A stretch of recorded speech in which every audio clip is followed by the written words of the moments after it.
En nombre del centro también y de todas nosotras les agradecemos su generosidad, su tiempo por estar aquí para compartir sus experiencias con nosotras. La idea es que esto sea una conversación más bien relajada. Yo preparé algunas preguntas para romper un poco el hielo y guiar la conversación si es que es necesario, porque sobre todo entre mujeres a veces la conversación fluye con su ritmo propio. Pero tengo estas preguntas para comenzar y la idea es al final también dejar un espacio para que el público asistente pueda hacerles algunas consultas o comentarios. Así que sin más preámbulo, les voy a hacer la primera pregunta, y que tiene que ver con los caminos profesionales, ¿no es cierto? Que rara vez son lineales, hay desvíos, hay puertas que se cierran, hay momentos de dudas y también de reinvención. Y entonces les queríamos preguntar si ustedes pueden contarnos algún momento que haya sido bisagra en su carrera, uno que haya sido especialmente difícil o inesperado y cómo lo navegaron. Y de qué manera creen ustedes que su identidad como mujer moldeó esa experiencia, ya sea para bien o para mal. No sé si alguna quiere aventurarse con romper el hielo. Paulina, por favor. Mi carrera no ha sido muy lineal, o por lo menos inicialmente no fue muy lineal, porque yo partí trabajando en litigios. Em, no sé cuántas de acá no han empezado, ¿quiénes no han empezado a trabajar como abogado todavía? Ya, la mayoría. Bueno. Em, la primera pega que uno tiene es la primera pega que te toca, en general. No es como este es el área en el que me quiero desarrollar y va a llegar esta pega perfecta, ¿cierto? Porque ustedes saben mejor que yo que la cantidad de ramas por donde puedes evolucionar son muchísimas y son cada vez más. Yo partí trabajando en litigio, estuve 4 años en eso, salí de ahí corriendo tan rápido como podía. No era buena, o sea, yo creo que era buena, pero yo no era la persona adecuada para estar litigando. Y me fui a estudiar a Australia un magíster en tecnología. Y volví a una oficina grande y armé el equipo de tecnología y protección de datos ahí. Pero a los 31 años hice ese cambio, que en ese tiempo era como, ¡ay, qué vieja! ¿Cómo voy a cambiar mi carrera? Pero había trabajado 4 años y medio nomás en litigio, que para mí era, obviamente, en ese momento toda mi vida laboral. Entonces, el primer cambio grande fue ese, como decir, no quiero más litigios, no tengo ninguna duda que cero posibilidad de hacer esto el resto de mi vida, cero posibilidad, no tenía el cuero chancho, no, me sentía pésimo después de apretar a un testigo y no lo apretaba, pero como de los incidentes, whatever. Ese fue un primer cambio relevante y otro, sin ninguna duda, fue después de 13 años en esta oficina grande, yo postulé a ser socia de esa oficina y no fui elegida socia. Me faltaron un par de votos, no vamos a conversar las razones, yo creo que lo que me permitió como superar ese fracaso, porque es un fracaso, cuando es como cuando inviertes en una relación, ¿cierto? Esta es la oficina donde yo quiero trabajar para siempre y es la oficina en la que te dice, no tuviste los votos. Habían, no sé, 33 socios y hubo 30 que dijeron que sí, 3 que no. Cariños, Carlos. Em, y ese momento, o cuando lo veo desde, obviamente, que aquí yo lo que estamos hablando desde una perspectiva profesional, ese fue un momento súper doloroso y súper humillante. Y a mí me sorprendió mucho porque de todos quienes estábamos postulando a ser socios, yo estaba segura, o sea, no tenía ni una duda que tenía que ser elegida socio. Y no lo fui. Em, hay un... Espérate, deja de identificar la palabra que quiero usar para no ser un gato. Hay una, hay una frase que me decía mi marido siempre de como que hay gente que le hace bien de repente una sacada de mugre. Y quizás yo era una de esas personas. Em, y por lo tanto, si me preguntas cuál fue el punto, como un punto o un punto de inflexión difícil, fue ese. Y seguí con mi vida y armé una oficina sin haber hecho muchos planes para eso. Yo sabía cómo llevar una oficina. Había aprendido como de gente muy buena, de temas administrativos y comerciales, y tenía hambre comercial también. Y armé una oficina que le ha ido bastante bien. Y yo creo que voy a seguir teniendo puntos de inflexión y de dificultad y fracaso porque la vida se viene así, pues, po. Pero en general resultó bien ese punto de inflexión, aun cuando no puedo negar que ese momento fue así dolorosísimo, difícil. ¿Crees tú que haya algo de experiencia que tu, el ser mujer lo moldeó de alguna manera diferente, ya sea para bien o para mal? De ese momento en particular, no, no, o sea, el tener la personalidad que tengo lo moldeó más que el hecho de ser mujer, yo creo. Em, Ser mamá lo moldeó más. Creo que fue importante para mi hija. Yo tengo una hija de 14 años y ella era mucho más chica en ese momento, que me viera caerme, ¿cachai? Y lamerme la herida y pararme y saber que iba a andar bien. Tampoco fue una cuestión tan terrible, si yo sabía que tenía un nombre en el mercado y que las cosas iban a andar bien.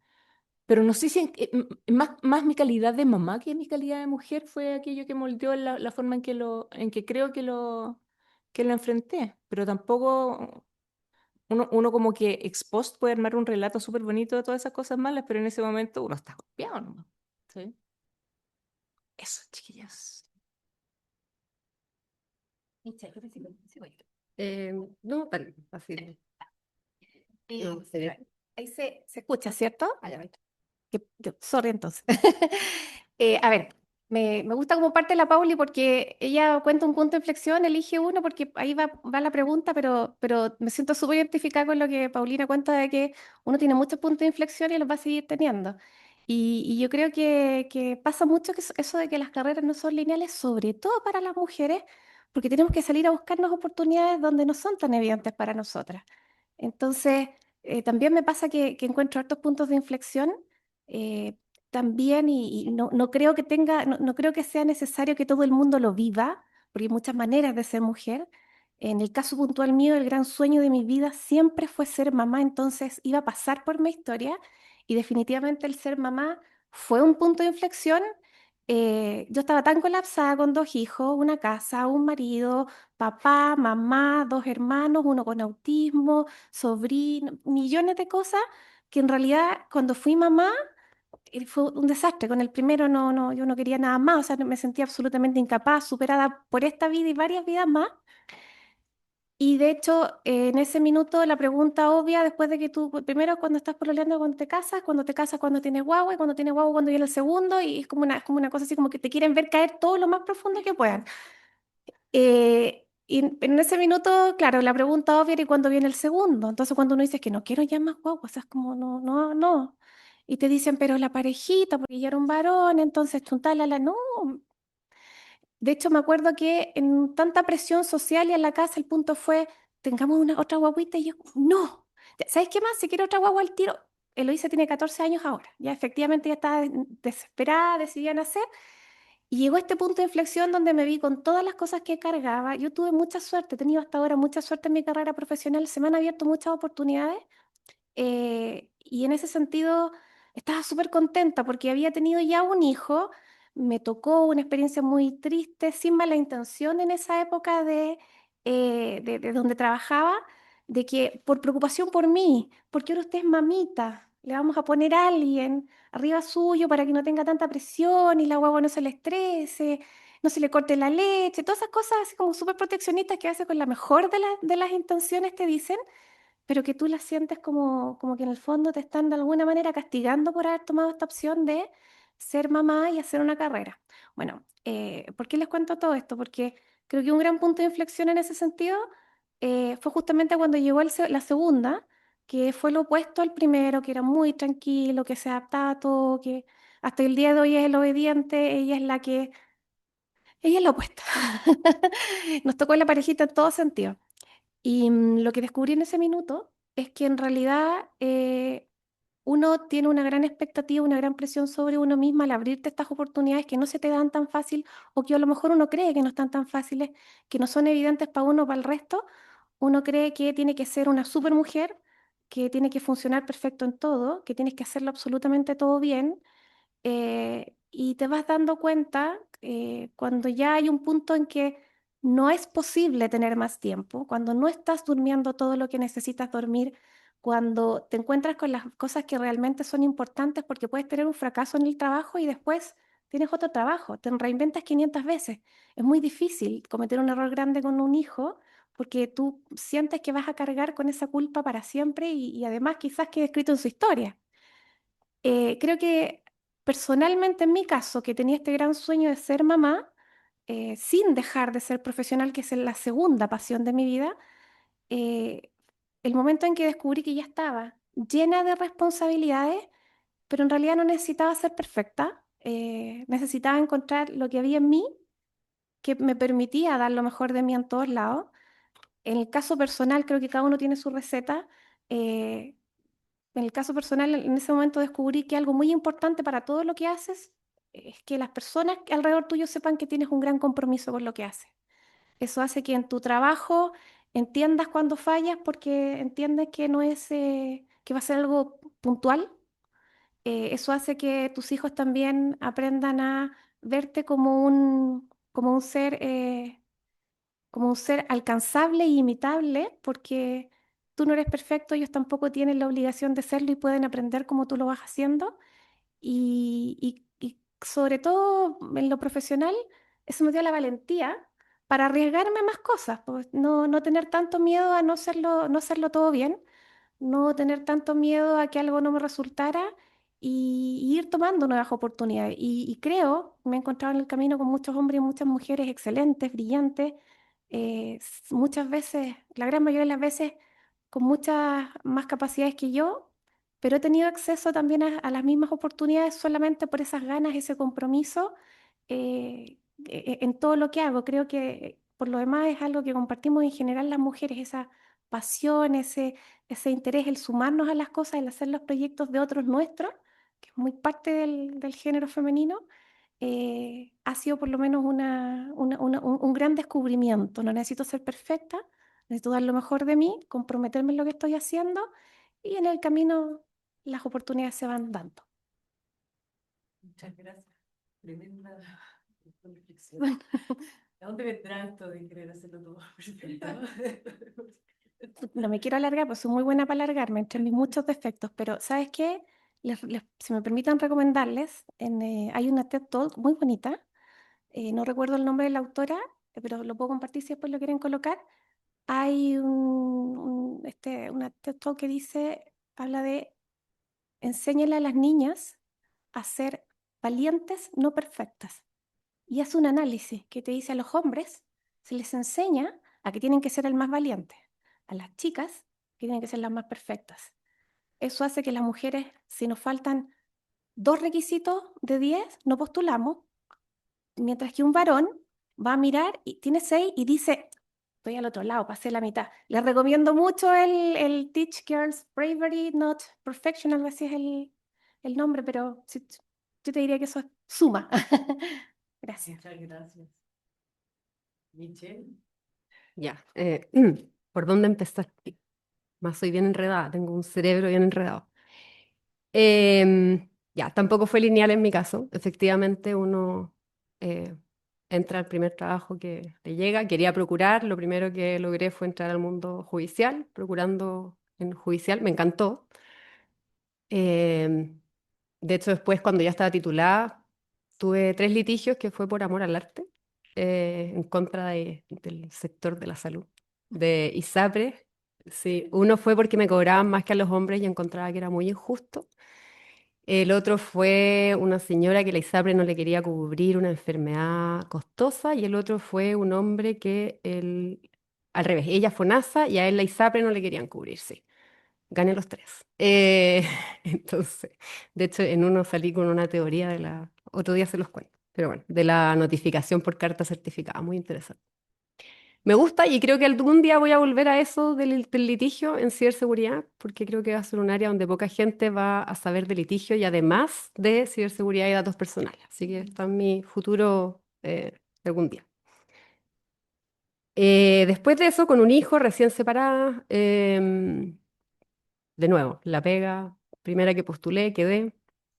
em, a esa altura ya sabía postular a las pegas, no se frustren en la primera entrevista de trabajo, muchas veces uno no queda porque no sabe cómo responder. Por ejemplo, en la primera entrevista de trabajo no quedé cuando era para procurador porque me dijeron, ¿por qué quieres trabajar? Y yo, bueno, es que hay una toma en mi universidad y estoy muy aburrida en la casa. Pésima respuesta. Se iba a acabar la toma y yo me iba a ir. Entonces, obviamente, no quedé. Y ahí me enseñaron que uno tiene que decir o inventar que necesita el trabajo. En mi caso, por suerte, no lo necesitaba, lo quería, ¿no? Pero con Pascual ya lo necesitaba, porque tenía un año, yo estaba recién separada, así que necesitaba el trabajo, así que di una regia entrevista y quedé. Sector inmobiliario. Siempre me ha gustado trabajar, em, pero no me levantaba todas las mañanas apasionada a hacer un contrato de strip center. Por supuesto que no. Y en eso, bueno, volví con el padre de mi hijo, tuvimos un segundo hijo y aproveché la hora de lactancia. No, no hay que hacerlo, pero bueno, yo lo aproveché para estudiar un magíster, perdón, un diploma en esa época. Y entré al diploma de ciberseguridad en la Universidad de Chile. Y ese fue mi primer momento bisagra. El martes me encontré con un compañero de trabajo, ex compañero de trabajo, que le contaba a una amiga con la que yo estaba, y le dijo, bueno, la Mitchu el año 2019 llegó y dijo, chiquillos, renuncio, me voy a ir a trabajar a ciberseguridad. Y todos la miramos con cara de, ¿ah? Dijo, sí, voy a ir a trabajar a ciberseguridad y voy a ser la mejor en ciberseguridad. Y todos me miraron con cara de, él contaba, que nunca me lo dijeron, me enteré el martes, pero miraban con cara de, pobrecita, está perdiendo un súper buen trabajo por irse a algo inventado. Y acá estoy, de directora nacional subrogante, así que creo que fue una buena apuesta. Ese fue mi primer momento bisagra, el diploma de la Universidad de Chile. Eternamente agradecida porque encontré algo que me apasiona y me encanta mi trabajo. El segundo fue la tramitación del proyecto de ley marco de ciberseguridad. Yo nunca he sido política, me carga la política y por circunstancias de la vida me vi enfrentada a llevar el proyecto de ley marco de ciberseguridad en la Cámara de Diputados sola. Sola, y ahí lo voy a mezclar con el tema de ser mujer. Primera sesión en la que me dejaron hablar. eh, y una de las diputadas se refiere a mí como la Barbie. Perdí la mitad de la credibilidad. Entonces después me costó el doble demostrar que efectivamente soy técnicamente muy buena en lo que hago. Pero durante 2 semanas era solo una cara bonita. Y ser mujer en ese sentido a veces nos juega en contra. Por ejemplo, también una vez nos pasó, estábamos con mi ex jefe y alguien, un extranjero, llega a comentar que el proyecto de ley marco de ciberseguridad era excelente, que era muy buen proyecto de ley, que ojalá todos los países de Latinoamérica y el Caribe lo copiaran y qué sé yo. Y mi jefe, ex jefe, le dice, bueno, pero acá está la autora del proyecto. Y el tipo se da vuelta y me dice, ah, en serio, un gusto. Bueno, mira, en realidad el tema de la notificación obligatoria no estoy tan seguro que sea buena idea. Y los plazos, yo creo que hay un error ahí. Y yo decía, hasta hace 30 segundos el proyecto era perfecto. Y ahora que hay una mujer de interlocutora, entonces resulta que ya no era tan bueno. Y claro, ese momento fue muy evidente y tengo un testigo, pero esto nos pasa en la vida. Y ahí nada, hay que saber remar. Y el tercer momento también difícil de ser mujer es el postnatal. Uno desaparece 7 meses del trabajo. Y en esos 7 meses, pues cuando uno vuelve, no necesariamente las cosas están como estaban antes. Y después de uno de mis 3 postnatal, no diré cuál, fui víctima de acoso laboral por parte de una compañera de trabajo. Eso no se hace. Que en el fondo ella fue la persona que me reemplazó y yo creo que fue uno de los momentos más difíciles en mi vida laboral. Sin embargo, seguí firme porque tenía la convicción de que tenía que seguir donde estaba y trabajando y volviendo a ganarme mi espacio y lo logré. Pero yo creo que eso fue muy difícil. Yo no tengo problema con competir, pero tenemos que ser generosas entre las mujeres. Como dirían por ahí, hay un lugar especial en el infierno para las mujeres que no ayudan a otras mujeres. Pero tengo experiencias muy buenas también, o sea, mi partner del trabajo actual se transformó en una de mis grandes amigas después de trabajar juntas, nos apoyamos mucho, porque las dos somos mamás. Así que nada. Pero también hay cosas muy positivas de ser mujer, y con esto termino, perdón, si es cosa de alargarse, gané. No, ser mujer, miren, cuando el proyecto de ley Marco de Ciberseguridad, cuando a mí me tocó hacerme cargo, tenía 100 indicaciones en contra. Eh, y habían dos estrategias posibles. Una que es más la de los hombres, que es voy a ir a pelear y voy a imponer mi voluntad. Y habían estrategias más femeninas, que era la mía, voy a ir a dialogar y voy a convencer a la contraparte de que nuestras ideas son buenas. Eh, por supuesto que nadie estaba de acuerdo con mi teoría, pensaron que yo iba a perder el tiempo y lo logré. Y creo que eso es muy de las mujeres, el dialogar. Siempre dicen que si hubieran más mujeres líderes habría menos guerra. Yo creo que efectivamente eso es así. Tenemos esa capacidad de dialogar y somos distintas nomás. Y está bien que seamos distintos, sí, está perfecto. Y yo creo que eso es muy positivo. Y yo lo veo en ciberseguridad día a día también. Hay algo en el cerebro de las mujeres que es más como enredado. Hay por ahí un humorista que dice que el cerebro de las mujeres es como una caja llena de cables enredados. Y yo creo que es un poco así. Y eso en inteligencia de amenaza, yo lo veo en las ingenieras, es muy patente. Los hombres son mucho más como, llegó este incidente, está pasando esto, este es el actor de amenaza, y las mujeres empiezan, ok, pero esto quizás está relacionado con esto, ¿por qué no vamos a buscar esto? Y ese trabajo en conjunto de hombres y mujeres es muy bueno porque ven cosas distintas. Así que eso, yo creo que ahí tomé todas las preguntas y me alargué, así que hablen todo lo que quieran, no hablo más.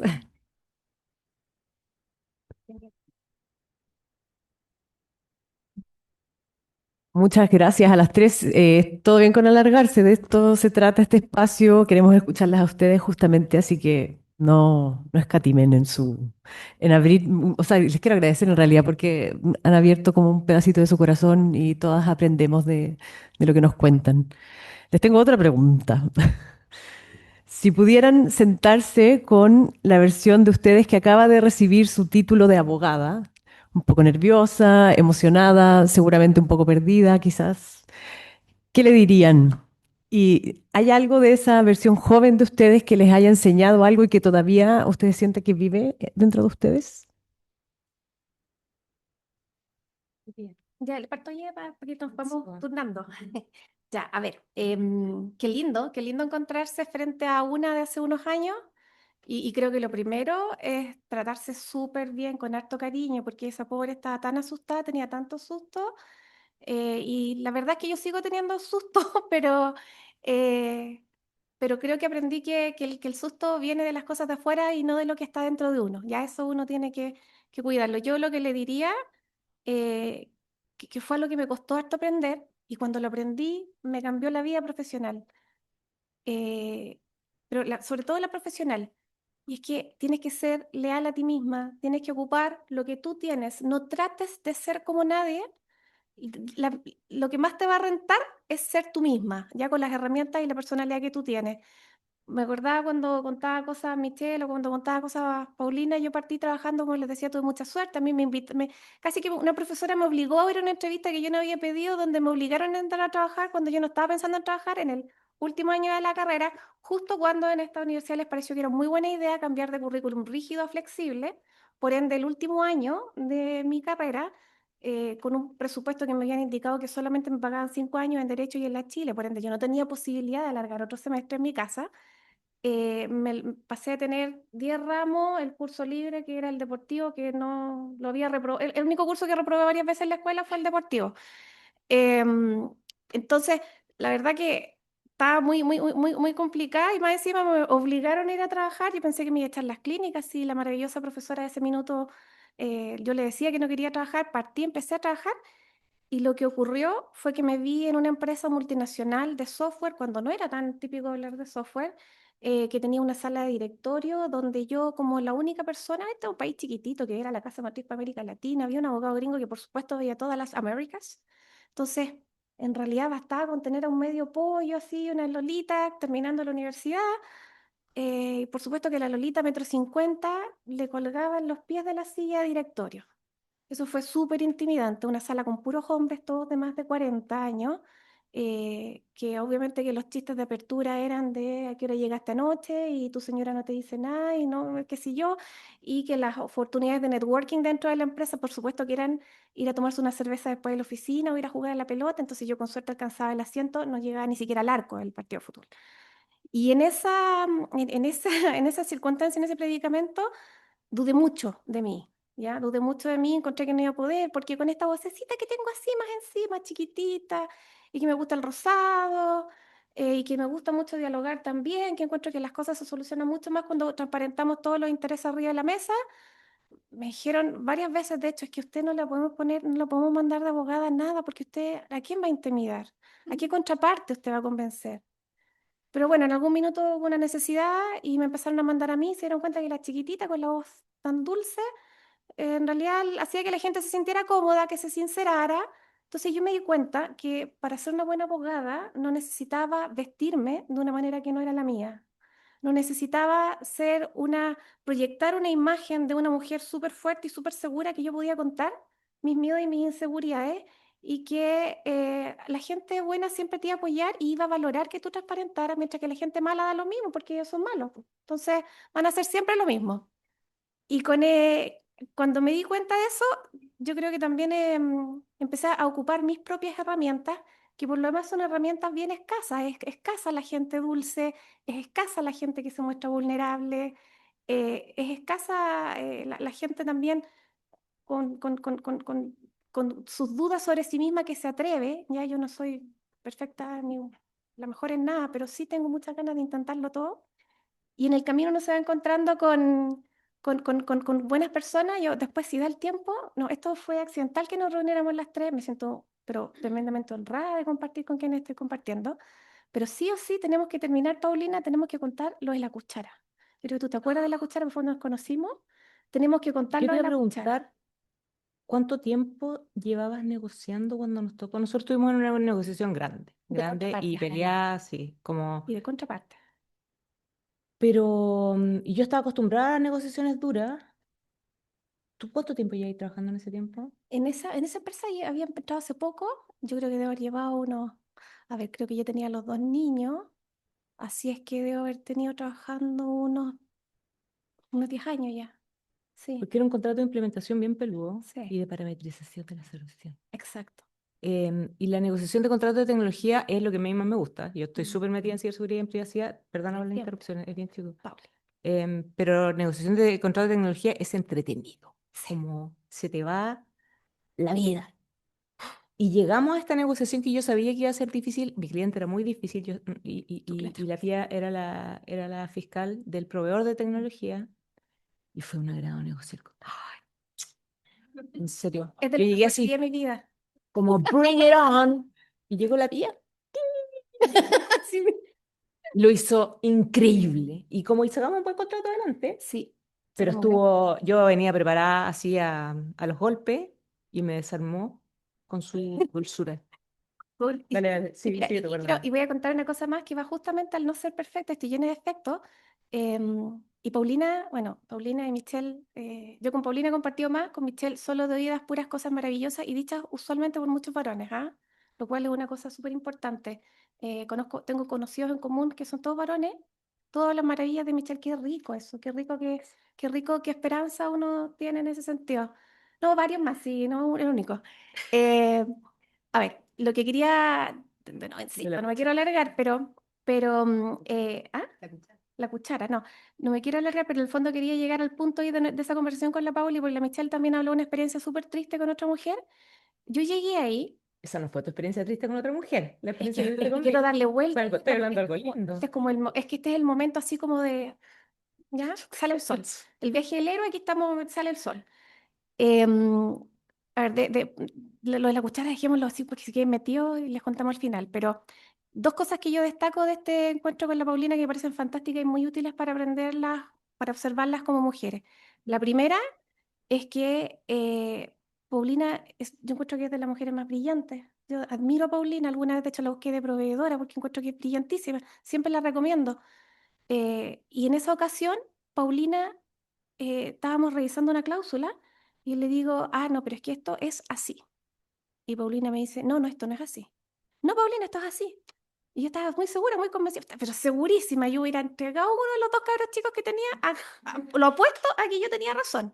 Y hablé con mucha seguridad. Y la Paulina, mucho más seria que yo, que se dedicaba todo el día, todo el tiempo y que había hecho pero estudios complementarios en el tema, dudó y llegó a preguntarle a la oficina. ¿Te acuerdas? No, pero te No, creo. yo me acuerdo, totalmente, que yo me acuerdo, el Pauli me dice, después me dice en la siguiente reunión, porque efectivamente fue un contrato muy difícil, negociado con muchos días, nos vimos montones de veces, ya vamos a llegar a la cuchara, y la Pauli me dice, Pía, revisa esta cuestión y no es como tú me dijiste, pero lo que te quiero contar es que me lo dijiste con tanta seguridad que yo dudé. Entonces, a mí me quedó muy pegado esto, una mina que sabe mucho más que yo, con mi pura seguridad, yo le hice dudar y yo estaba equivocada, pues también yo dije, ¡ay, qué plancha! Dios mío, ¿cómo le discutí a esta niña? ¿Qué le digo mañana? Aquí perdí el contrato, aquí perdí el contrato. Bueno, quiero resaltar ese punto de que muchas veces a las mujeres como la seguridad no juega en contra, podemos ser muy buenas, pero ¿cómo dudamos? Yo dudé porque por suerte no caché que estaba equivocada, y por eso estaba tan segura, pero yo creo que eso me impactó mucho como una mujer a la que yo veía y todavía lo pienso, como una mujer a la que sigo viendo con tanta admiración, yo la hice dudar, pues entonces realmente ahí había que trabajar algo, me doy cuenta así con los años que igual es una Paulina mucho más grande, pero no, las mujeres dudamos muchísimo. Y lo segundo, ya no voy a bromear más con lo de la cuchara, lo voy a contar a propósito de lo que Michelle contó de su experiencia tan triste. Em, en esta discusión, efectivamente, la parte que representaba Paulina era muy difícil y la persona que negociaba tenía una actitud particularmente difícil, para no decir maleducada, agresiva. Y esta persona en algún minuto cuando saca un argumento que no tenía ningún sentido, yo le discuto y le discuto varios, solo con sentido común. Esto no es una cosa de ser abogada, sino que tener un poquito de sentido común y las ganas de decir lo que uno piensa, que estábamos con unas tacitas de café que por lo demás se sirvieron solo ellos y a nosotros no. No sé si te acuerdas que no nos daban No, café ni pero almuerzo. sándwich.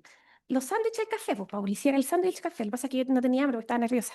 Entonces, este señor va y toma la cuchara y me dice, mijita, porque obvio que con el mijita te ponen al tiro en situación. Yo le voy a pasar esta cuchara. Cuando yo quiera que usted pueda hablar, usted toma la cuchara y mete su cuchara. Todo eso. ¿Y yo estaba Entonces, ahí? estaba ahí, pues Pauli, si fue la cuestión de los sándwiches y todo. Ay, yo me Y acuerdo de los cuando, y sándwiches. cuando salimos, yo fue como, quedé y tomé la cuchara, le dije, perfecto, pero me quedo con la cuchara. Y ja, ja, ja, como llevándole un poquito el humor, enojada, porque tampoco pensé muchas veces en pararme, pensé en decirle a con quien trabajaba en ese minuto que era un reclamo contra el cliente, pensé en millones de cosas, pero yo por el proveedor. Y esa posición siempre es súper delicada. Pero sí me acuerdo que salimos con la Pauli, como en un break, de hecho tú sugeriste el break y dijiste, vámonos afuera un ratito. Tomamos un break, la Pauli fue, bajamos al casino, pidió que me dieran un sándwich a mí, me dijo que encontraba el último en la cuchara. En fin, lo que yo recuerdo de esa ocasión es que ella, que iba por su cliente, sin dejar de cumplir maravillosamente su labor de defender los intereses como abogado de ese cliente, no en ningún caso dejó de marcar una línea de que había una situación que no estaba bien, pidió un break en la reunión, salió conmigo, se preocupó de cómo yo me sentía, se preocupó de que también tuviera el cafecito y el sanguchito, ¿ya? Y nos pusimos de acuerdo. Ella me dijo, a partir de mañana a las 2 nos traemos un termo con té. Yo no le voy a recibir ningún café a esta gente. Y si es necesario, nos traemos las dos cocaví. Entonces, de la experiencia tuya, yo de ahí me quedó un cariño, no solo una admiración profesional, un cariño y una admiración personal tan grande por la Pauli. Y creo que esas cosas, lo que me suman a mí también, es que uno va por la vida, ay, o sea, qué ganas después de sentirme en esa situación tan precaria, después de que 2 días antes la había hecho, la había mandado para la casa convencida de que todo lo que había estudiado estaba malo. 2 días después hacía ella conmigo. Entonces, qué ganas para una como mujer de ser una Paulina en su vida, en la vida de Qué otro, linda. ¿ya? Entonces yo quería realmente contar esta experiencia porque nunca pensaron cuando nos invitaron a las dos. Yo de hecho ya tengo guardado ese recuerdo, pero creo que es una muy bonita oportunidad de compartir que cuando uno se encuentra con mujeres así, uno quiere ser esa mujer muchas veces más en su vida y por suerte he tenido la oportunidad de ser la Paulina de mucha gente, pero inspirada por ella. Así que me salgo un poquito del panorama y quiero pedir un aplauso a la Pauli porque Oh, eso quería contar. Muchas gracias. Voy a tomar dale, dale, dale, por favor. la misma pregunta. Claro. Es que quedé muy inspirada por lo que dijo. Creo que las mujeres igual tenemos varias experiencias muy similares. ¿Qué tengo del día que me gradué? Bueno, a Silvestre, mi segundo hijo, cuando fui a jurar, tenía 5 meses de embarazo, así que todavía está conmigo.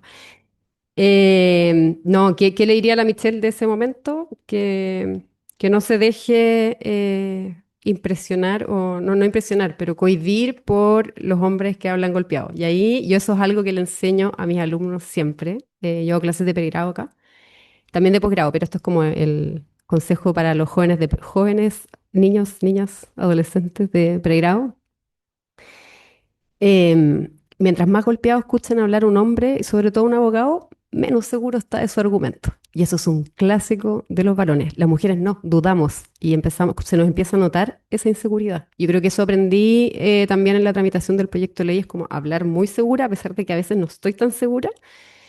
Em, Así que les digo, como no se dejen, y eso es un consejo para la vida. Cuando un hombre o alguien, mujer también puede ser, porque de hecho esta persona acosadora ocupa la misma estrategia, hablar golpeado y hacerte sentir como que eres estúpida, en general esa persona no está muy segura y como no tiene muy buenos argumentos, lo que le queda es tratar de intimidarte. Y en ese sentido, otro consejo que alguna vez me dio una mujer, que siempre también lo recomiendo mucho, es no tener miedo a decir no estoy segura. Cuando uno le hace una pregunta compleja, ¿sabes qué? No estoy 100% segura de la respuesta, déjame darle una vuelta, después vuelvo. Yo creo que eso es mucho más sano a que después alguien dar una respuesta equivocada con mucha seguridad y que después alguien te lo pueda sacar en cara. Yo creo que es mejor no tener miedo a decir no estoy tan segura. Distinto es cuando uno está seguro de que está seguro y después se da cuenta que no, ahí no hay nada que hacer. Pero yo digo, pero a veces uno se siente en la obligación de hablar como que tuviera seguridad cuando en realidad uno ya sabe desde ese momento que no es así.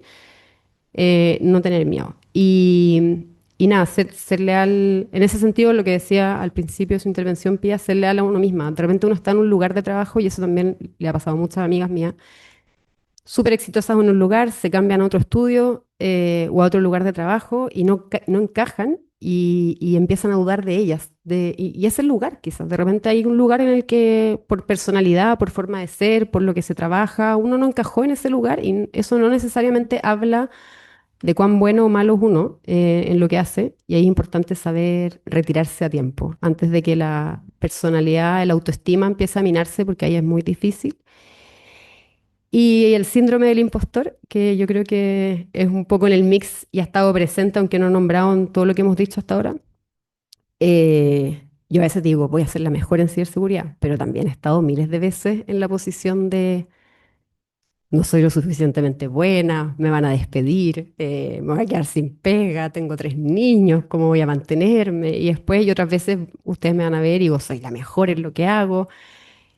Pero viendo el lado positivo, lo bueno de eso es que cuando estoy abajo, me pongo a estudiar mucho para poder segurizarme. Y al final yo creo que del día soy buena por eso, porque paso por momentos de inseguridad donde me pongo a estudiar mucho y eso me ha hecho ser más experta en el tema que soy. El tema es no irse mucho a los extremos, como no ser ni, no creerse ni la más mejor ni la más peor, como lograr que ese fluctuar, que es sano, yo creo, no sea tan radical.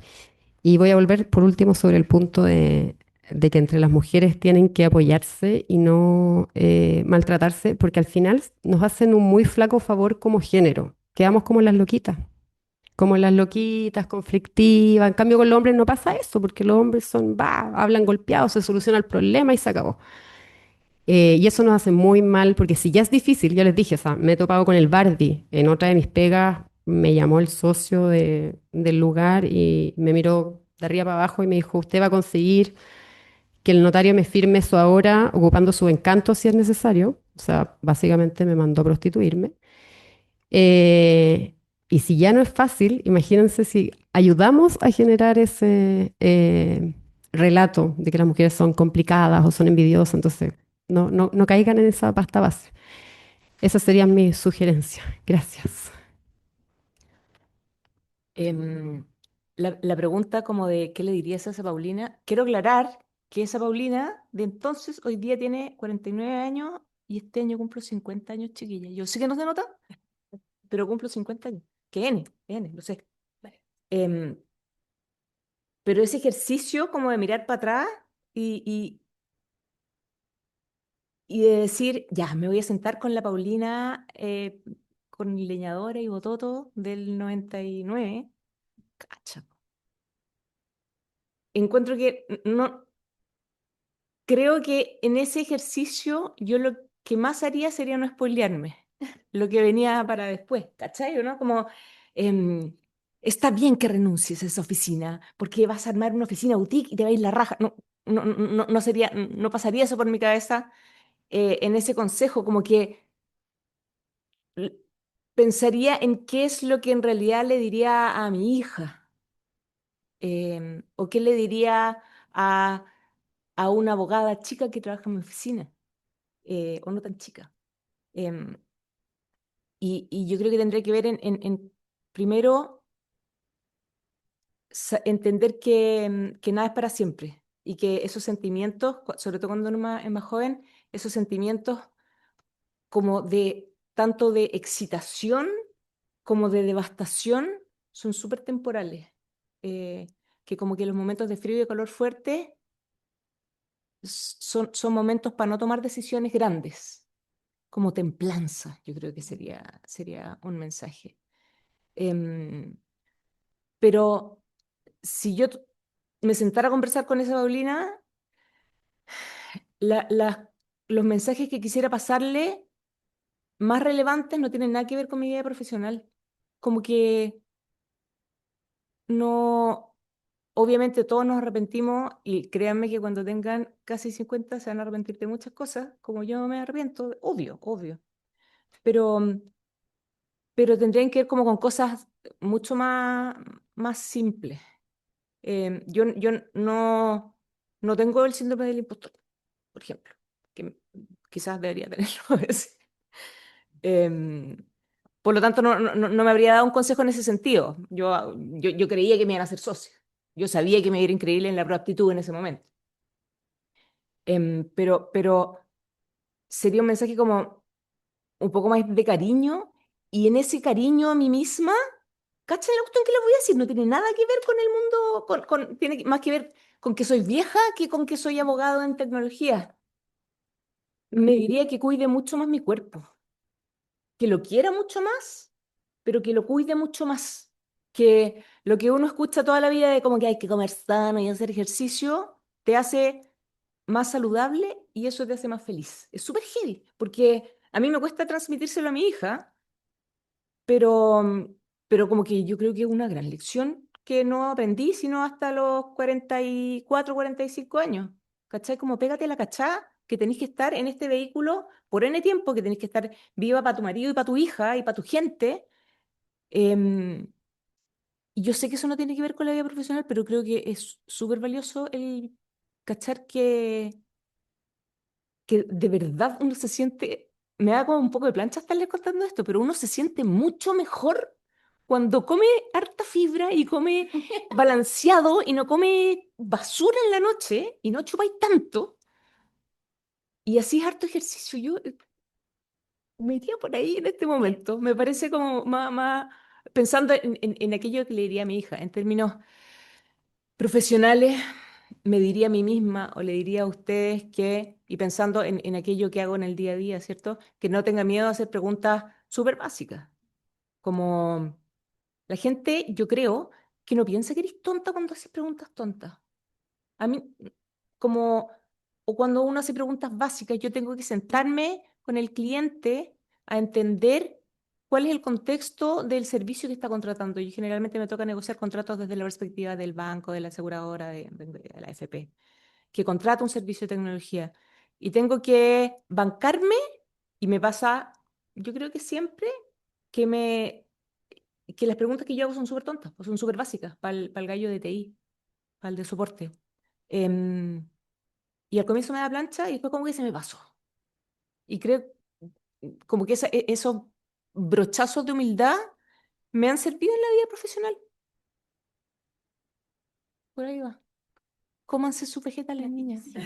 Tiene mucho que ver con la vida profesional, como antes, Sí. o ¿Sí? sea, Yo desde que asumí la dirección subrogante estoy comiendo pésimo, pésimo. Y en general la vida de los abogados, sobre todo los que trabajan en estudios de abogados, la alimentación es un tema. Así que traten de, no sé cómo lo van a hacer, pero equilíbrense. Lleven una vida equilibrada. Sí, si no se van a deprimir. Estoy con Paulina. Es un consejo profesional. Ella no lo vio, pero sí, es profesional. Totalmente de acuerdo. Muchas gracias por ese consejo. Y gracias a las tres por compartir tan profundamente lo que ustedes de alguna manera han llamado como imperfecciones, pero que en realidad me parecen detalles muy atractivos e inspiradores. Así que gracias, gracias de verdad. Y tenemos hasta las 7:30, ¿cierto? Sí. Eh, Tenemos un rato más para alargarnos todavía. Tengo una última pregunta. Esto tiene que ver más como con el área profesional, ¿no es cierto? Y el desarrollo del derecho y la tecnología y de la industria tecnológica en general. Y como siempre se habla, ¿no es cierto?, que faltan más mujeres, que tiene que haber más capacitación para que haya más talento femenino en esta área, y qué sé yo. Pero a veces no se habla tanto de por qué importa, más allá de la pura equidad numérica formal. Entonces les quería preguntar a ustedes, desde su experiencia, qué perspectivas o formas de trabajar o enfoques, igual lo han mencionado en algunas, lo han dejado entrever, pero si pueden profundizar en ello. ¿Qué enfoques han visto aportar ustedes o han visto aportar a otras mujeres, como lo que nos contaste de Paulina, ¿no es cierto? Que han marcado una diferencia real de trabajar con mujeres, de mujeres en esta área del derecho. Por favor, Michelle. Sí, yo creo que es importante reconocer a mujeres que nos han inspirado. Yo siempre digo que es importante que haya mujeres en la mesa. Cuando estábamos tramitando la Política Nacional de Ciberseguridad, la nueva, eh, y decíamos que era importante que hubieran mujeres en ciberseguridad en la mesa, y nos faltó el hombre que me dice, pero ¿por qué tiene que haber una mujer si pueden haber hombres que se preocupen de las necesidades de las mujeres? Además de encontrarlo paternalista, él obviamente no estaba viendo algo. Y ahí siempre ocupó el ejemplo que me enseñó mi querida Daniel Saror. Se lo escuché alguna vez en una charla y siempre lo uso. Y que en cuando estaban algo, una autopista, una tercera vía, preguntaron a hombres y a mujeres qué preferían, si una tercera vía o una vía de emergencia. Obviamente los hombres eligieron la vía rápida, una tercera vía para poder llegar más rápido, menos taco, excelente. Mujeres, en su mayoría, votaron por una pista de emergencia, porque en general son las mujeres las que van en el auto con menores o adultos mayores y por lo tanto quienes han visto más enfrentadas a la situación de tener que parar de urgencia porque le dio un paro cardiorrespiratorio o la guagua se ahogó con lo que estaba comiendo. Y ese ejemplo lo uso mucho para mostrar cómo uno puede tener la mejor intención, pero si uno no está en los zapatos es difícil que uno se pueda preocupar de los problemas de las mujeres en el ciberespacio, del acoso o tener una perspectiva para hacer políticas públicas que nos beneficien a todos. Bueno, bueno, y ahí también otra de las cosas que salió este mismo hombre, dijo como, bueno, pero es que si nos empezamos a preocupar por las mujeres, después vamos a empezar con la gente indígena y después la gente con discapacidad, entonces hay que empezar a hacer demasiadas políticas públicas muy específicas. Y ahí fue como, compadre, la diferencia de eso es que la población, el 50% o más son mujeres, entonces no estás regulando para un detalle, estás regulando para un 50% de la población que queda muchas veces aislado. Y es difícil entender las necesidades particulares de no solo de las mujeres, sino que de los roles, como en los cuidados, si uno no está en esos zapatos. Entonces yo creo que es importante visibilizar eso. em, y, y eso, bueno, lo otro ya lo dije, como esto de ser más dialogante, eso es otra cosa, pero nada, sí, Daniel Sarer es otra mujer que me ha inspirado mucho, así que eso, mi cariño y aplausos para Daniel. Yo tengo una pregunta para Michelle. En la tramitación del proyecto de ley del lema de ciberseguridad, puedo estar equivocando acá, pero no terminó en la versión final de la ley la perspectiva de género, ¿cierto? y eso existió en el texto inicial, ¿por qué salió? Esa historia es muy buena. Eh, Salió, estaba pasando colado y íbamos súper bien con la perspectiva de género. Pero en la misma parte donde se hablaba la perspectiva de género, Perdona, pero la ley señalaba como las políticas públicas se harán con perspectiva de género, la determinación de las medidas de seguridad acerca de medidas. es ¿Cuál, que cuál era el habían, contexto en el que estaba inserto? Yo recuerdo habían dos esa reglas. discusión que Sí, existió en algún momento y después ya no estaba. sí, sí, es que habían dos reglas. Una era que en el comité, el Consejo Multisectorial de Ciberseguridad iba a tener que tener paridad. Y eso lo perdimos, eso no voló. Y la justificación de, en esa mesa eran todos los senadores, eran hombres, no había ni una sola mujer. Y la justificación fue que en el fondo nos estaban protegiendo o protegiendo a los hombres, porque si no el día de mañana, si no poníamos esa regla, después... Ah, mentira, nos estaban protegiendo a nosotras, sí, eso fue. No aceptaron esa regla porque el día de mañana quizás todas las mujeres del Consejo Multisectorial iban a ser mujeres y iban a estar limitadas porque se exigía la regla de la paridad. Eso nunca va a pasar, pero bueno. Entonces, muy generoso, así que no lo aceptaron. Y lo otro es que en alguna parte, como claro, no me acuerdo la redacción exacta, pero decía algo en las políticas públicas que se tendrá especial consideración por como la situación de mujeres, minorías, qué sé yo, niños, niñas y adolescentes, y después salía algo como de Diversidad sexogenérica, claro. disidencia sexogenérica. Y ahí eso es algo, yo trabajé en una ONG dentro de mi camino no lineal, he pasado por todos lados y una de esas fue ONG. Yo era una ferviente defensora de los derechos humanos en el entorno digital. Pero mi gran crítica a las organizaciones de derechos humanos que muchas veces tienen una forma de plantear los temas que es un poco como violenta y hostigante. Entonces, por ejemplo, hoy día uno habla de la importancia del enfoque de género y hay mucha gente que es como, ah, de nuevo con este tema, que lateros, como una fatiga. Entonces, ahí se estaba discutiendo eso y estaba pasando súper piola hasta que alguien de una ONG dijo como, es que en realidad disidencia, sexo genérico es muy complejo porque en el fondo tiene implícito que disidencia es como que son una minoría y disidente y entonces en verdad la verdadera palabra debiese ser la diversidad sexogenérica y ahí alguien que no le gustan esas cosas escuchó por primera vez que se estaba hablando de eso en el proyecto porque hasta ahí había pasado colado y dijo, ah, no, me sacan toda esa cosa de las mujeres y la diversidad y me borran todo eso y salió todo borrado. Y eso es cuando uno se pone como muy hostigante con los temas, termina pasando eso. Y yo creo que hay que hacer un mea culpa. A mí alguna vez me entrevistaron de una ONG como qué creía yo con el tema del enfoque de género y todo, como por qué muchas veces no volaba. Y yo dije, hay que hacer un mea culpa. A veces ustedes son muy hostigantes con el tema, entonces no logran sensibilizar, sino que crean anticuerpos.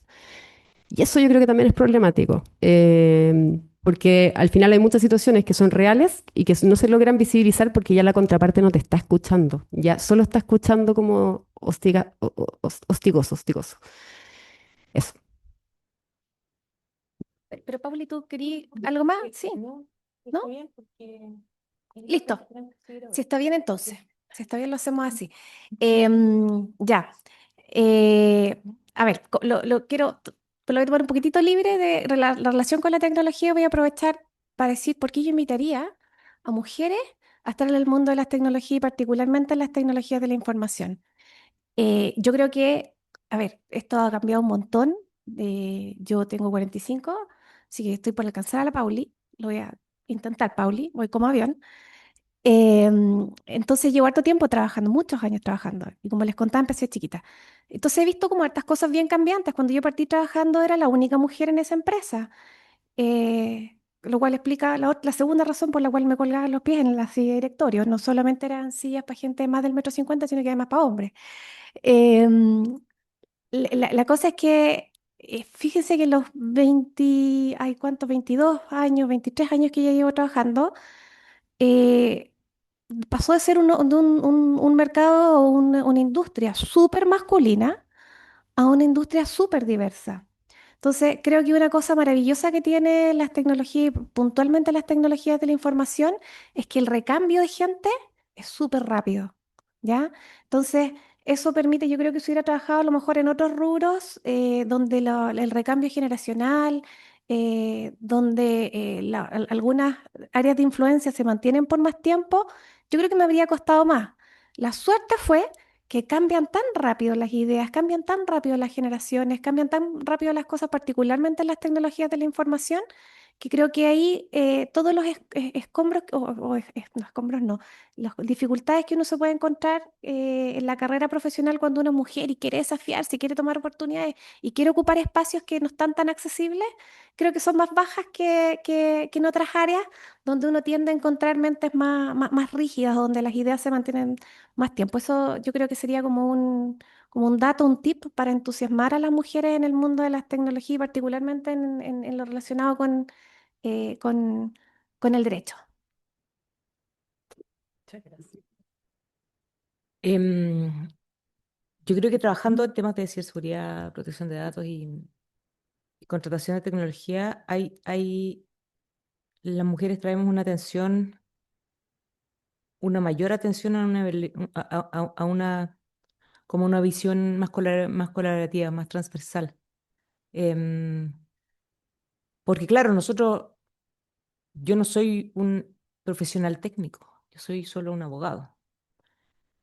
Entonces, y yo puedo ser, y se los digo sin ninguna duda, yo puedo ser un buen abogado de tecnologías o un abogado decente de tecnología sin entender de tecnología. Pero tengo la impresión de que este multitasking que pareciera caracterizar a las mujeres me ha permitido entender bien que el objetivo, más que del consenso, pero que es cómo lograr un objetivo haciendo trabajar a distintos equipos, a marketing, con laboral, con TI, con soporte, no tengo idea, con seguridad de la información. Eso para mí además es un dolor así de todos los días, implementando la ley de protección de datos, porque el cliente viene y te dice, ya, ok, pero paso el test de la risa con los controles jurídicos, pero ¿cómo juega esto con todos los controles técnicos que tengo que establecer? Y yo le digo, no, como compra yo no soy técnica. Y he tenido que aprender a trabajar con esa pata técnica. Creo que hay una visión que viene del multitasking que me ha sido útil, como quizás un poco más flexible, más orientada a resultados. Ah, vi un meme. No, no era un meme, era un video que decía, estaba pensando en esta cosa como de orientar resultados. em, que salía un doctor que decía, bueno, hemos investigado, y se veía súper serio, hemos investigado el mayor grado de dolor que puede sentir el ser humano. Y bueno, de una calificación de 1 a 10, número 7 está el parto y las contracciones del parto. Número 8 está un grave dolor de oídos, dolores como naturales. Número 9 está el dolor de muela. Número 10, hombre con gripe. ¿O no? Hombre con gripe. Como yo no, esto, a mí cuando hablamos de como temas de las mujeres y de género, a mí me da un montón de mono caer en lugares comunes, porque estamos hace 10 años hablando de esto, chiquillas. Pocos avances, harta conversa. Pero no tengo ninguna duda de que las mujeres somos mucho más fuertes físicamente. No para agarrar una pesa, sino como para aperrar. Y eso sí lo veo traducido como en largos proyectos, proyectos de alto alcance. Em, Puede ser wishful thinking. Oh, esto en realidad tengo esta habilidad, o tengo esta habilidad solo porque soy mujer. Puede que no, puede que no. Pero sí genero, entiendo esa correlación, o me imagino que existe esa correlación. ¿Qué más, profe? Sí, es que cuando, ya les dije que yo paso, soy seca y soy la peor. Cuando soy la peor, me busco como algo que me inspire y para acá como tengo mayorías abogadas, si no todas, Ruth Bader Ginsburg. Si no la conocen, googleenla. Fue una Supreme de Estados Unidos. Tiene varias cosas bacanes. Investíguenla, léanla, pero tiene dos frases que me encantan. Que una es como pelea por las cosas que quieres, pero hazlo de una forma en que invites al otro a querer unirse a tu pelea, y ahí yo creo que está todo el tema de la importancia del enfoque de género y todo, pero hacerlo de una forma que no sea hostigosa, sino que invite al otro a ponerse en tu lugar. Yo creo que ahí el diálogo es fundamental. Yo hace poco conocí a un diputado republicano y me cayó de lo más bien. Y, y al principio algo le dije género y me miró con cara de, como no, como ¿por qué? Y le expliqué y fue como, me dijo, tenéis toda la razón. Pero yo creo que no lo habían invitado a conversar como con ese enfoque. Em, y el otro es cuando hayan, when there are nine. A Ruth Bader alguna vez la entrevistan y le dicen cuando habían solo 3 mujeres en la Corte Suprema. Y dice, bueno, ahora hay 3 mujeres, ¿son suficientes? Y Ruth Bader dice como, no, no son suficientes. Y le preguntan, bueno, ¿y cuándo van a ser suficientes entonces? Y ella le dice, cuando hayan 9. Y el periodista se muere de la risa porque 9 es el cupo total de Supreme. Y ella lo mira y le dice como, no entiendo por qué te hace tanta gracia. Toda la vida fueron 9 hombres y a nadie pareció divertirle, como parecerle algo chistoso. Eso es que esa frase me gusta mucho. No sé qué tiene que ver con nada, pero lo encuentro buena. Ah, sí, tiene que ver con el Consejo Multisectorial, sí, con el tema de que nos estaban protegiendo, sí, eso. Ay, me inspiran, ¿ah?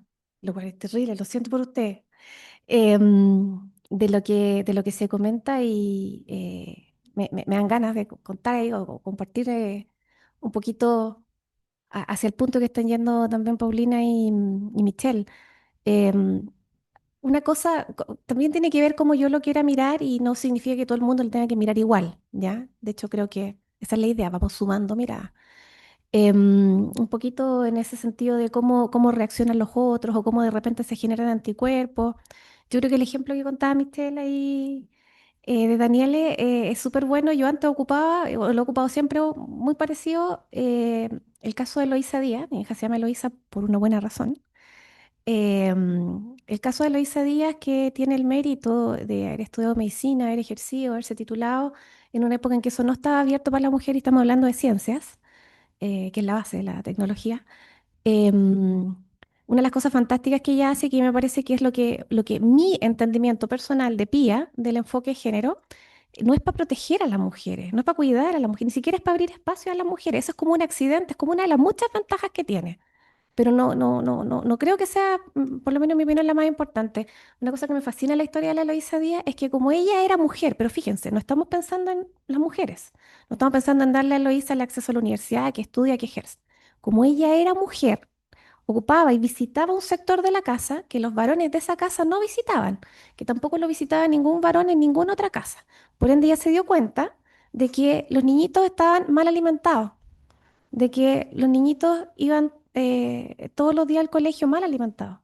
Porque ella hablando con los empleados de la casa y viendo la necesidad de los empleados de la casa, se dio cuenta de que la gran parte de la población, que suele ser la población que tiene menos recursos, ¿no es cierto?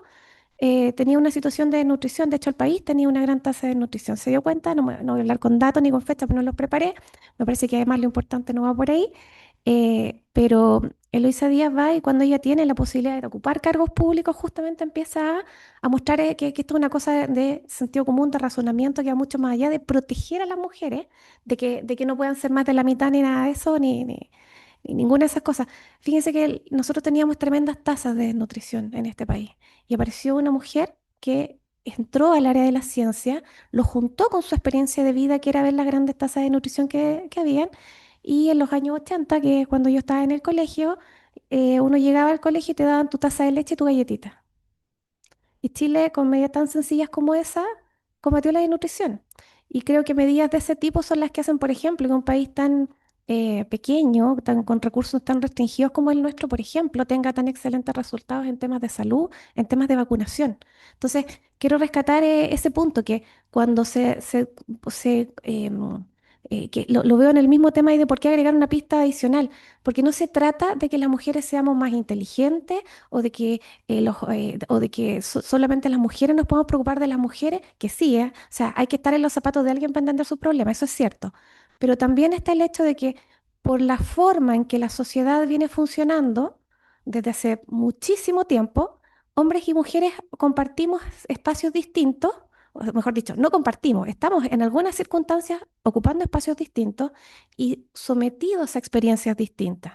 De manera que si tú solamente vas a tomar las experiencias de uno, efectivamente va a haber un perjuicio no solo para las mujeres, sino que va a haber un perjuicio para ver la foto completa. Cuando tú pones a todas las personas en todas las posibles situaciones, que fue un poco lo que vino a sumar Eloísa Díaz o lo que suma este ejemplo de la pista para los accidentes, más que estar protegiendo un género en particular, lo que tú estás haciendo es mirar la visión de conjunto, sumándote lo que tú no has experimentado propiamente. Entonces, yo creo que ahí es el punto donde yo personalmente trato de explicar el enfoque de género. No es solo para cuidar a la mujer o beneficiar o rescatar los derechos de las mujeres. De hecho, mi convencimiento es que esto va a dejar de ser un tema justamente cuando llegue el punto en que ocupemos, y por eso es tan importante que puedan ser 9 mujeres si es que es el número máximo. Esto va a dejar de ser importante cuando hombres y mujeres podamos todos ocupar los mismos espacios. Y me voy al último puntito que les quiero también compartir, que creo que es súper importante en la carrera de una mujer profesional en general y que en el caso particularmente mío ha sido re importante y creo que no lo hemos mencionado, la ayuda. Qué importante es pedir ayuda y recibir ayuda. Y uno tiene que ser súper activa con las ayudas. Muy cortito, voy a las ayudas más importantes. Primero, uno en esta cosa tratar de ser súper autosuficiente, mostrar tus capacidades, mala para pedir ayuda, para aceptar ayuda, ¿ya? No, hay que aceptar la ayuda, si no se puede sin ayuda, ¿ya? Somos la naturaleza de los seres humanos es con ayuda. Cada uno tiene sus propias redes y en base a su historia. En el caso de la mía, lo que ha sido fundamental, por supuesto que ha sido el apoyo de otras mujeres. Yo he podido sacar adelante, mis hijos están en segundo medio y en primero medio. El mayor Simón tiene un importante trastorno del espectro autista. Las mamás y los papás del colegio de Simón han sido fundamentales para que todas esas veces en las que yo estaba en reuniones importantísimas, a veces cerrando contratos millonarios, a veces con autoridades y muchas veces viajando fuera del país, esas mamás y papás han sido fundamentales para estar en actividades del colegio, en irlo a buscar, en irlo a dejar al cumpleaños, en comprarme el libro de inglés que yo no encontré, y en todas esas cosas. Es súper, súper importante que uno acepte ayuda y haga redes, sobre todo si uno va a preocuparse de la crianza o a veces de personas mayores o personas con enfermedad en tu familia. Y la otra que yo recomendaría para las personas que tienen la intención de hacer familia, sea con una pareja varón, en el caso de las mujeres que buscan una pareja varón, o de la pareja que tú quieras, de lo que a ti más te identifique en tu identidad. También pensando en las personas que quieran no tener una vida de pareja, pero sí quieran tener niños. em, en todos esos sentidos tú tienes que aceptar también la ayuda ahí. Yo les voy a contar lo que desde mi perspectiva, que yo partí mi vida laboral ya casada. Creo que una gran fortuna fue justamente que por el ritmo de trabajo me vi obligada a darle mucho espacio al papá de mis hijos para involucrarse. Muchas veces las mujeres en esta necesidad de proteger y de cuidar todo muy bien, no le damos el espacio a nuestras parejas para tomar roles más preponderantes con los niños, en esta intención de que el pañal quede bien puesto, de que vaya el zapato derecho en el pie derecho y el zapato izquierdo en el izquierdo, y le estoy contando cosas que me llamaron del jardín para avisarme que no habían funcionado. En esta como obsesión de uno hacerlo todo bien, muchas veces uno no le permite al resto hacer su propio camino de aprendizaje. Y qué injusto hubiera sido, ahora que lo pienso, en ese minuto no lo tenía claro, qué injusto hubiera sido que yo le hubiera negado al papá de mis niños la primera vez, o la cuarta, o la décima, que mandó a Simón con los zapatos cambiados, yo le hubiera dicho, tú no le pones más los zapatos al niño. ¿Por qué? Porque yo me crié en un contexto en el que las mujeres sí teníamos que llevar a cuidar a los hermanos más chicos, a los sobrinos, a los primos y todo lo demás. Por ende, yo he puesto millones de zapatos en mi vida, he cambiado millones de pañales en mi vida y él no. Pero no es porque no haya querido, es porque no era el contexto en el que a él se le estaba criando. Entonces, uno recibe más ayuda y uno tiene muchas más oportunidades y uno puede acceder a muchas mejores cosas cuando también uno le da el espacio a los demás para ayudarte.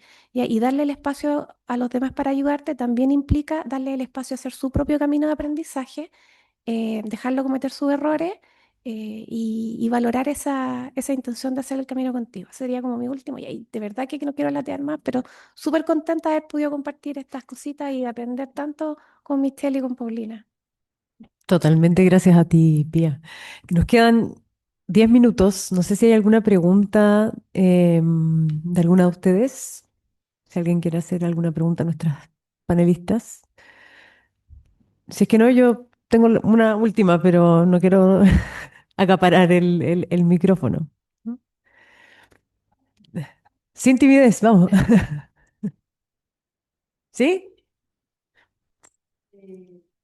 Bueno, hay diferencias culturales igual en cuanto al género. Es evidente que la piel, el color de la piel, tu origen étnico, cultural, social, es muy distinto a otras. Entonces el género no es solo el género. Yo quería preguntarles en su rol, estoy sorprendida completamente porque yo me imaginaba así como una persona, así como hablando solamente de tecnología, lo digo así con respeto en términos de cabezonas, ¿no? Y como que verla en esta parte como de mostrar lo que es ser mujer, es como se agradece, porque este ámbito históricamente ha sido como de hombre. Entonces, verla y escucharla en esa faceta, como mostrar su ser mujer, o sea, somos mujeres, y reconocer esa sensibilidad sin perderse en un mundo patriarcal, en un mundo violento, que está tremendamente violento, donde bien vemos la violencia en nuestros cuerpos, la naturaleza, la tierra, la comunidad, que es la que nos sostiene. Entonces la pregunta es, hay un 25% del PIB, según la fuente del Banco Central, que lo corroboró la información de la Fundación Sol, sobre la riqueza que producimos las mujeres mayoritariamente en el trabajo de cuidado de crianza. ¿Qué estrategia podemos realizar desde el ámbito de la ciberseguridad para poder y del acceso a la tecnología para establecer, porque estamos en una situación de riesgo donde, por ejemplo, el caso concreto de la cantidad de 30 años, ¿no? Muchas mujeres que fuimos más descuidadoras y que teníamos la posibilidad de estudiar con gratuidad, ahora, o sea, criar 20 años, hijos grandes que pueden ir a la universidad, no te dan pega porque no tenía estudio, quería estudiar y no podía estudiar. Entonces, ¿cómo generamos estas diferencias estructurales que nos pesan en el cuerpo, que nos pesan como sociedad, donde también no logramos mirar a las otras con su diversidad y con su riqueza, con sus matices, con sus colores? Y ahí yo creo que el género tiene que abrir también ese diálogo a la interseccionalidad. Que el decano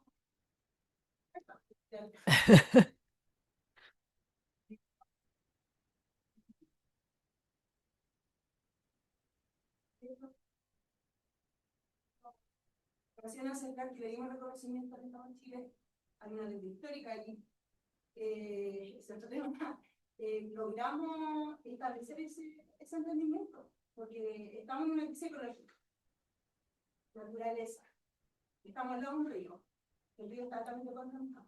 Mira la paradoja, estamos en una escuela de derecho, han entrado ministro, han entrado presidente, y el río sigue contaminado y no lo escuchamos. Respiramos toda esa toxina, cromo, arsénico, caca.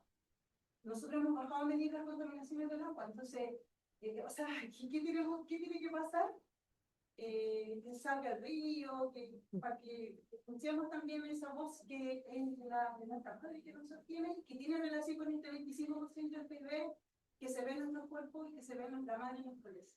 Un poco, pero hoy día es el día de extendernos. ¿Tu nombre cuál era? Perdón, no lo...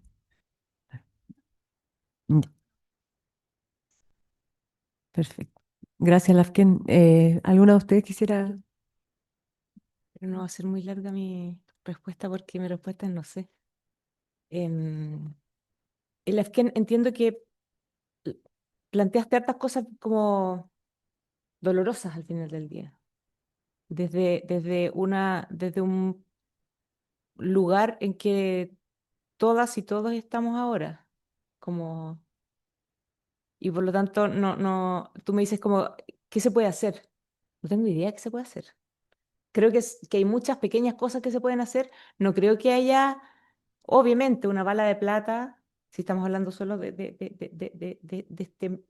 como de esta dificultad en la que nos encontramos ahora, de una crisis ecológica, de una crisis como epistemológica al final del día.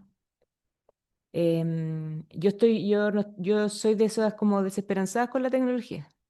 Yo no veo en este momento como, no sé si esta respuesta no les va a gustar, chiquillas. Em, Tengo poca fe en las nuevas generaciones. Veo que se están poniendo, no lo estoy hablando de gente como de la de mis hijos, pero de mi hija, pero no es personal, no es personal, pero no, no, no, en serio. Me parece, veo, se fue la Dani. No, pero creo que algo que no puede que no solucione nada, pero que es útil en pequeñas, pequeñas, pequeñas dosis, no engañarnos con soluciones que se ven como soluciones parche. Es súper, y acá quiero tener harto cuidado en lo que voy a decir, es súper enriquecedor tener esta conversación, pero esta conversación no va a cambiar estructuralmente nada, yo creo. Y 100 conversaciones tampoco van a cambiar nada. A eso me refiero como en esa falta de esperanza, ¿cachai? Y creo que tiene que seguir sucediendo porque somos humanos y ese es como nuestro espíritu de aferrarse a esa esperanza.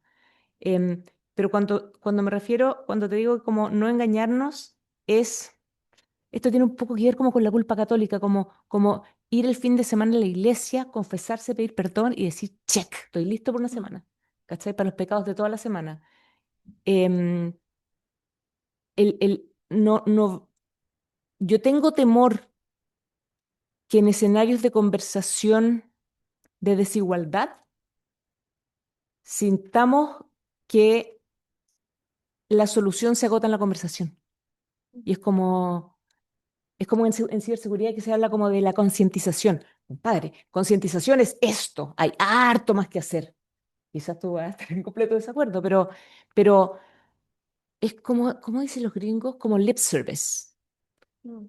El, el, Creo que si hay algo que podemos hacer, que puede que no cambie mucho, pero que es algo bondadoso por lo menos con todos nosotros, es no hacernos los giles respecto de que ciertas soluciones son mucho más relevantes que solamente reflexionar o como ir a la iglesia el domingo nomás. No sé si se entendió mucho. Y te pido disculpas por una respuesta un poco más oscura, pero me gustó mucho tu pregunta y me da mucha pena tu pregunta también. Por favor. Sí. Seré breve, sí, en los 3 minutos. Hablaré rápido, ¿no? No sé, tampoco. También a veces fluctúa, así como a veces soy la mejor y la peor. A veces tengo mucha esperanza, a veces no tengo nada de esperanza. Yo creo que al final, claro, cuando era más chica tenía mucha esperanza de cambiar el mundo. Hoy en día me limito a hacer lo mejor que puedo, las cosas y, y confiar en que eso va a servir de algo, que voy a servir de ejemplo para alguien. Em, y al menos en mi visión, yo antes era muy peleadora, iba, confrontaba, gritaba y estaba. Y ahora tengo una visión distinta, como lo de Ruth Bader. Yo creo que la única forma de lograr cambiar en algo las cosas, porque no soy tan optimista, es como en invitar al otro a que vea las cosas como uno las ve, no tratar de imponérselas, porque si no uno crea el anticuerpo. Al final del día, los avances en los derechos, por ejemplo, no sé, los derechos de los animales, es porque a personas con el poder para generar los cambios le empezaron a dar pena a los animales. Como tuvieron empatía con los animales y cariño, entonces lo mismo con las mujeres. Sí, las mujeres obviamente salieron a las calles por el tema del sufragio y pelearon sus derechos, pero también hubo hombres detrás que, que empatizaron. Lo mismo, o sea, el término de la esclavitud no fue solamente la revuelta, fue también personas que empatizaron con las personas que eran esclavas. Y yo creo que esa es mi visión actual. Quizás es porque estoy más vieja nomás, pero creo que el camino es como invitar a otros a que vean, a que paseen por la naturaleza. Yo creo que cuando alguien está en la naturaleza y aprende a quererla, después, si está en una situación de poder, la va a cuidar, como pero no es algo que se pueda imponer. No sé, quizás es muy naif lo que estoy diciendo, pero esa es mi visión actual. Yo creo que es que no me queda más que mirarlo así, porque como tengo 3 hijos, tengo que darle algo de esperanza a los niños. Es lo que me toca hacer.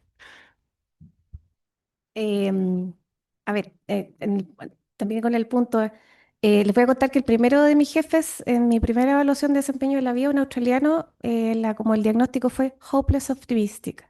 Entonces, de ahí para adelante, yo he cargado con esa maravillosa estigma de que soy así como una optimista desesperante.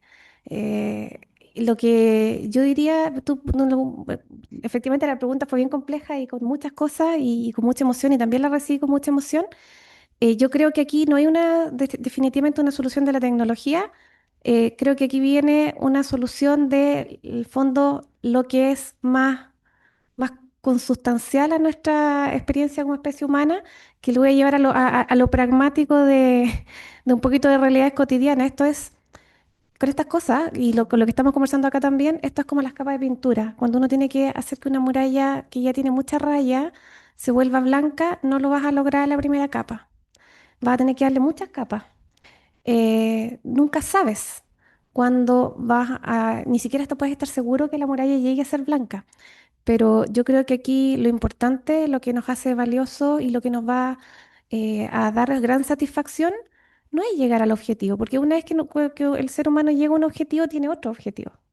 Yo creo que aquí lo bello, algo que podemos disfrutar, lo que podemos valorar es justamente ir dando esas capas de pintura. Entonces, ahí sí podemos ocupar la tecnología. La tecnología en cuanto a que mayor acceso democratiza, en cuanto a que en la medida que tenemos grupos más diversos, vamos a construir una mejor